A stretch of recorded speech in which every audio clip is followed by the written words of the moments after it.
हैं शुरू है। हाँ। मेरे साथ सौम्या मिश्रा जी हैं जो इस समय यहाँ मड़िहान में एसडीएम भी हैं और इस बार जो यूपीएससी क्रैक किया है इनकी रैंक 18वीं है। तो सबसे पहले सौम्या जी मुझे ये बताइए कि किस तरह की तैयारी करनी पड़ी आपको ये उपलब्धि हासिल करने के लिए। एक साल जब मैंने अपना पहला अटेम्प्ट दिया था 2020 में, तो तब मैंने बहुत सिंसियरली प्रिपेयर किया था। उसके बाद बस उस पर इम्प्रूवमेंट किया मैंने, कोई बहुत ज़्यादा चेंजेस नहीं किए।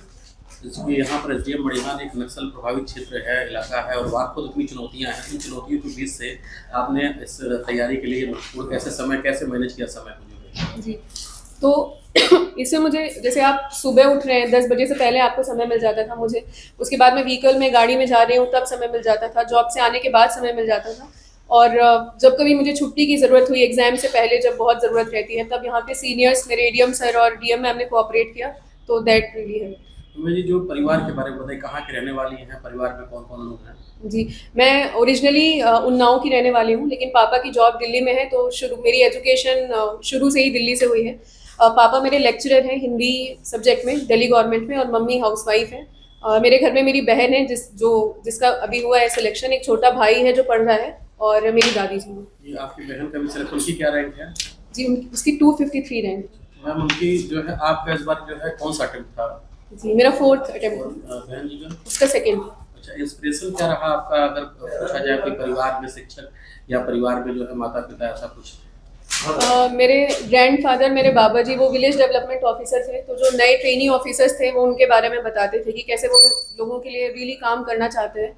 वहाँ से इंस्पिरेशन मिली। सेकेंडली फिर कॉलेज में आने के बाद मेरे कुछ सीनियर्स थे जो ऑलरेडी इस जॉब में थे, उनसे भी मुझे इंस्पिरेशन मिली। मैम बहुत लोगों की ये चाह होती है कि वो आईएएस बने, क्योंकि देश का सबसे बड़ा दिखता है और सबसे बड़ा पद रहता है। तो उसको लेकर के अगर जो भी इस प्रतियोगी ऐसे जो बच्चे जो तैयारी कर रहे हैं इलाहाबाद से लेकर के या फिर चाहे वो दिल्ली में करें, तो उनके लिए क्या होगा, कैसे तैयारी करें, उनके लिए क्या पॉइंट्स होंगे आपकी तरफ से?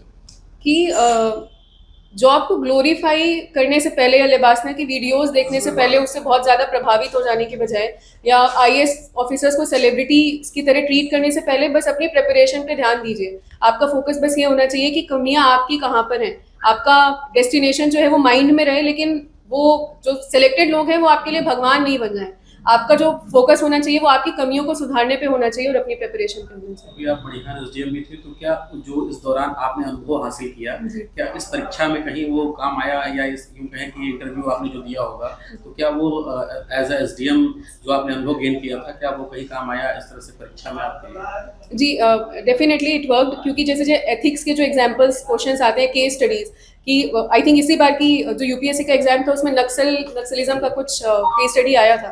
सो उसमें मुझे पता था कि कैसे कैसे डील करना है, कौन कौन से डिस्ट्रिक्ट लेवल पे ऑफिसर्स होते हैं, डीएम के क्या रोल होते हैं। So that really help in result.